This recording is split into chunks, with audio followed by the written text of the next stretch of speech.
Hello दोस्तों, नमस्कार। आज के सेशन में हम जानेंगे किस धातु के लिए, किस मेटल के लिए कौन सा सोल्डर जो है कौन सा सोल्डरिंग फ्लक्स जो है सामान्यतः यूज किया जाता है।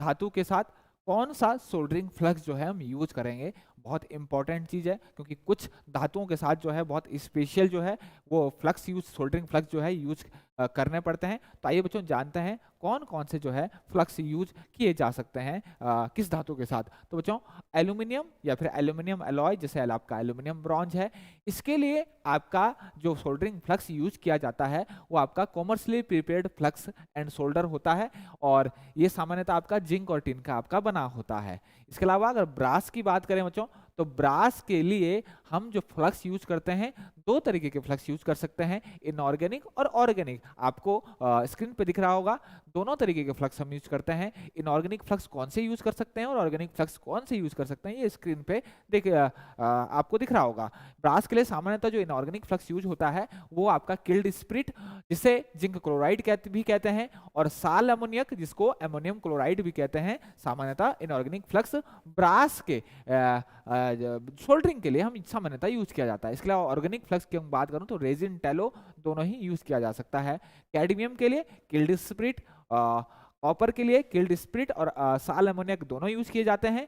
इसके अलावा अगर गोल्ड की अगर मैं बात करूं तो गोल्ड के लिए सामान्यतः जो है रेजिन यूज किया जाता है। अगर लेड की बात करूं तो इसके लिए किल्ड स्प्रिट, और अगर ऑर्गेनिक फ्लक्स की बात करूं तो टैलो, रेजिन दोनों यूज किया जाता है। निकिल के लिए किल्ड स्प्रिट और ऑर्गेनिक फ्लक्स की बात करूं तो रेजिन यूज किया जाता है। इसके अलावा अगर सिल्वर की बात करूं, जिसको आप चांदी भी कहते हैं, सिल्वर की अगर मैं बात करूं तो इसके लिए रेजिन यूज किया जाता है। स्टेनलेस स्टील बहुत इंपॉर्टेंट है, स्टेनलेस स्टील यहाँ पर बहुत इंपॉर्टेंट है। स्टेनलेस स्टील के लिए सामान्यतः यूज किया जाने वाला जो सोल्डरिंग फ्लक्स है वो फॉस्फोरिक एसिड होता है, ये बहुत इंपॉर्टेंट है। इसके अलावा अगर स्टील की बात करूं तो स्टील के लिए किल्ड स्प्रिट यूज किया जाता है, काफी क्वेश्चन में पूछा जाता है, किल्ड स्प्रिट काफी पूछा जाता है। इसके अलावा अगर मैं टिन और ब्रॉन्ज की बात करूं तो किल्ड स्प्रिट और कोरोसिव नॉन कोरोसिव फ्लक्स की बात करूं तो रेजिन यूज किया जाता है। टिन लेड, टिन ब्रॉन्ज के लिए किल्ड स्प्रिट, टिन लेड और टिन जिंक के लिए किल्ड स्प्रिट और रेजिन यूज किया जा सकता है। एक और इंपॉर्टेंट चीज आती है जिंक, यहाँ पर जिंक या फिर आपका मैं बोलूं कि galvanise iron seat, GI seat, zinc coated seed या फिर जिंक की जो सीट होती है, जिंक के लिए जो सामान्यतः सोल्डरिंग फ्लक्स यूज किया जाता है वो मुरिएटिक एसिड किया जाता है, और मुरिएटिक एसिड को हम हाइड्रोक्लोरिक एसिड भी कहते हैं। ये डाइल्यूट होता है, सामान्यतः इसमें यूज किया जाता है।